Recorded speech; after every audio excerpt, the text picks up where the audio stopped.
On December 7, 1941, Japanese aircraft launched a surprise attack on Pearl Harbor in Hawaii, destroying ships and thrusting the United States into World War II. America declared war the next day, beginning a brutal conflict across the Pacific that would last nearly 4 years. The fighting stretched across jungles, volcanic islands, and blood-soaked beaches, where survival often depended on the courage of individual soldiers. One of those men would become a legend: John Basilone. Basilone was born on November 4, 1916, in Buffalo, New York, the sixth of 10 children in an Italian-American family. He grew up in Raritan, New Jersey, leaving school at 15 to work before eventually joining the U.S. Army in the 1930s, where he became a skilled boxer. Later, he enlisted in the United States Marine Corps.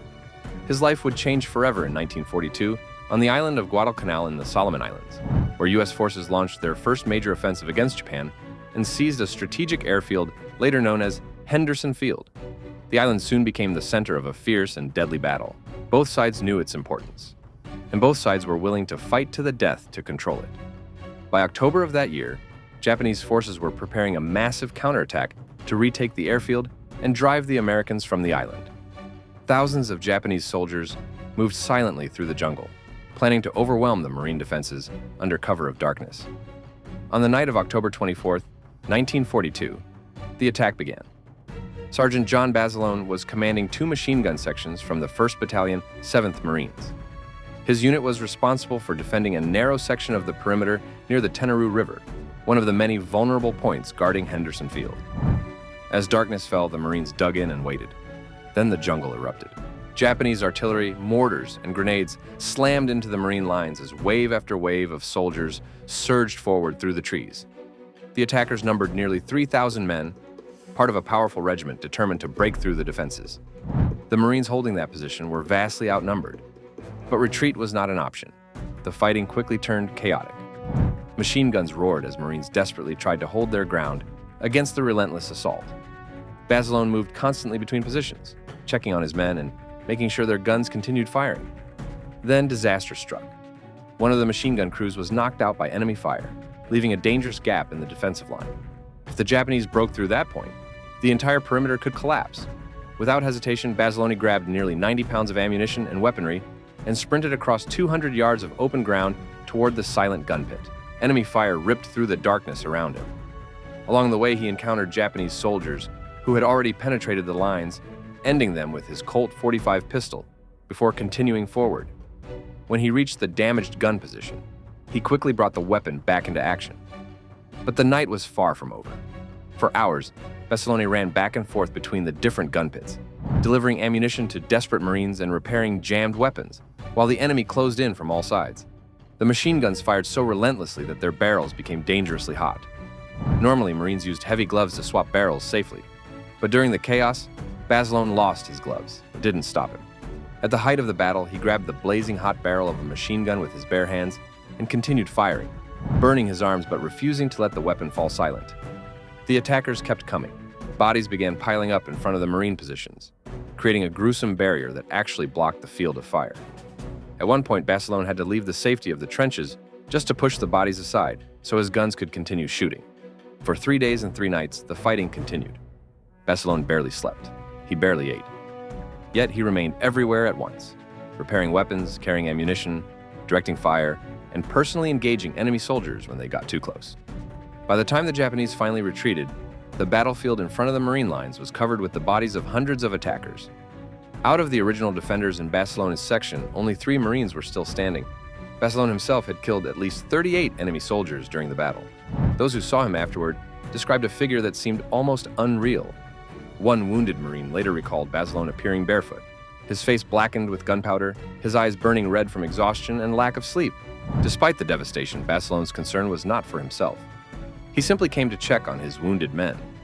For his actions during the Battle of Henderson Field, John Basilone was awarded the nation's highest military honor, the Medal of Honor.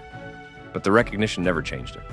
When he spoke about the award, Basilone insisted that it did not belong solely to him. Pieces of that medal, he said, belonged to the Marines who had fought beside him and to the men who never made it off Guadalcanal. After the ceremony, Basilone returned to the United States, where he was suddenly transformed into a national hero. His hometown of Raritan welcomed him with a massive parade. Thousands of people lined the streets. Politicians, reporters, and celebrities gathered to celebrate the Marine who had held the line against overwhelming odds. For the American public, Basilone represented courage and hope during one of the darkest periods of the war. The government soon sent him across the country to help sell war bonds, raising millions of dollars to support the military effort. But the attention made Basilone uncomfortable. While crowds cheered and newspapers praised him, his fellow Marines were still fighting and dying in the Pacific, and that thought weighed heavily on him. Eventually, the Marine Corps offered him a safer path. He could accept a commission as an officer and spend the rest of the war in Washington, far from the front lines. Many would have taken the opportunity without hesitation. Basilone refused. "I ain't no officer," he reportedly said, "and I ain't no museum piece.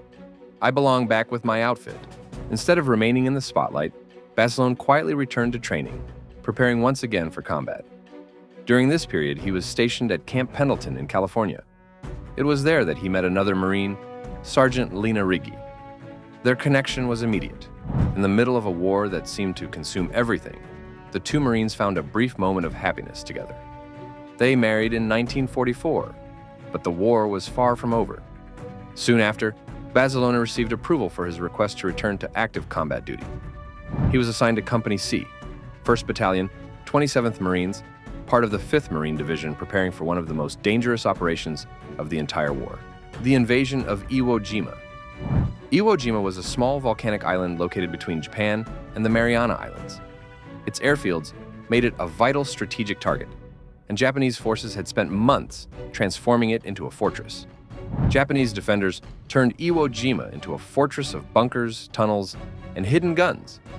On February 19, 1945, thousands of U.S. Marines stormed the beaches under relentless artillery and machine gun fire, struggling through deep volcanic sand. Among them was Gunnery Sergeant John Basilone.